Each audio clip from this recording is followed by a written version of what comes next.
Hello, I am Becca Rue, and you are watching Rue's Musings. My first huge announcement for you is that today is the first musing I am filming sans makeup. So this is a shot of Becca Rue without makeup, and here's what happened.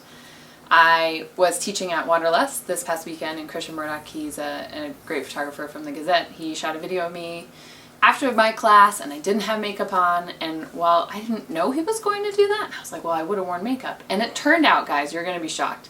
It was okay. It was okay. The video turned out great, sans makeup. So I was going to put my makeup on this morning for this video. It's the only time in the week that I wear makeup.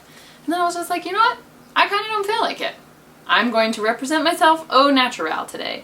And this is somewhat related to our primary topic of this musing, but I just felt like I needed to touch on it. The question of, especially as yoga teachers, should we or should we not wear makeup, and or do we have to? A woman once in a training, one of my trainings, asked me if she had to wear makeup, and I thought she was saying that she, oh gosh, now I'm getting confused. I thought she was asking if she could not wear makeup, but she didn't want to have to wear makeup, and I don't. It was just so funny that we think about this as women, if we have to wear makeup or not. And I was like, well, if you're representing yourself on social media with these videos, you want to look your best, blah blah blah blah blah. And I think sometimes that's true. I will wear makeup at some point in these videos again, but I'm just giving it a go to try it out to see what happens when I don't. So what do you think about that? We're talking today about a little thing that I'm not positive if men have this pressure on them as much as women do. And this is the question of needing everybody to like you. I don't hear men talk about this as much as I hear women talk about it. And when I'm thinking about it, I think maybe because it's not really okay for men to talk about that they need people to like them. So that's an interesting inquiry in and of itself, if men are allowed to be worried if everybody likes them, or if culturally sort of they're just supposed to not, it doesn't matter because I'm a man. I don't know. That's just my question. But I know most of us women feel like we really want everybody to like us. And I grew up that way, that of course I wanted everyone to like me. Like me / be happy with me in this particular moment, which is an impossibility. It's an impossibility. Not everybody's going to like you, and the people who are in your life are not always going to be happy with you. Fact. Just a fact. That's a fact. So I would say the last definitely 5 years, if not 10 years of my life, I've been trying to train out of that, of the need that everybody be happy with me and that everybody like me. This may or may not be a personal goal of yours. My guess is that if you're a woman and you're watching this video, you want everyone to like you. Obviously not 100% of us, but most of us. Maybe you don't have a problem with that. Maybe you like that you want everyone to like you. If that's the case, charge on, hallelujah, keep doing what you're doing. But I hated it. I just didn't feel like it was the way that I wanted to live. Prioritizing my guess of if everyone out there was happy with me rather than me being honest and truthful and showing up authentically.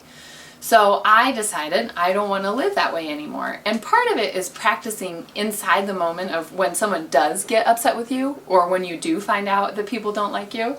I worked at a restaurant for 10 years, and I was under the impression that kind of everybody liked me all the time because I tried to get them to like me all the time. I find out later that almost everybody who started working there at first, when I was working there, did not like me. They're like, you were too loud, you sang all the time, you were annoying. And I was like, oh, okay, that was really good practice, that they didn't like me.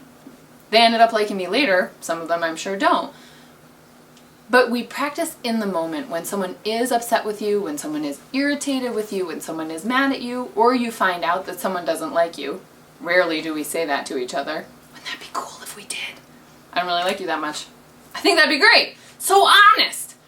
You practice the feelings of it. Like, oh, for me it shows up, I want to fix it. I want to fix when you don't like me. I want to fix when you're mad at me. I want to fix when you're irritated. I'm like, I'm willing to do whatever you want to make you be happy with me. Ugh. That's not how I want to live. So at some point, someone's going to be irritated with you, and you practice inside, okay, what comes up for me naturally? Oh, for me, I want to fix it. Okay, feel the feelings of wanting to fix it, but don't fix it. You're still alive. Everything's still okay. And then you can even envision if everyone in your life was mad at you, or if you made this huge life choice that maybe you want to make that you don't assume other people would want, and you practice pretending that everyone's mad at you and being okay. What if someone doesn't like you? It's honestly, this is maybe embarrassing, one of the most liberating practices that has come from yoga or come from being a human being that I've experienced. It's okay if everyone doesn't like you. And I have one more piece of maybe bad news for you. People are, even if you try your hardest to make sure that everyone likes you, they're not going to. People don't like you! Isn't that nice of me to say? Someone doesn't like you. It's okay. They don't all have to like you. And then the people who really like you, for you, it means so much more. That's what I want to say for us today. No makeup, and someone doesn't like you, deal with it. Please, if you like this video, share it with your friends. And come, if you're in Colorado Springs, come to the yoga studio to practice with me. I teach Friday nights 5:30 new to yoga. If you're new to yoga, and I teach a whole bunch of the rest of the time throughout the week, playyogastudio.com. 1Y. PLAYOGASTUDIO.com. See you next week. Bye.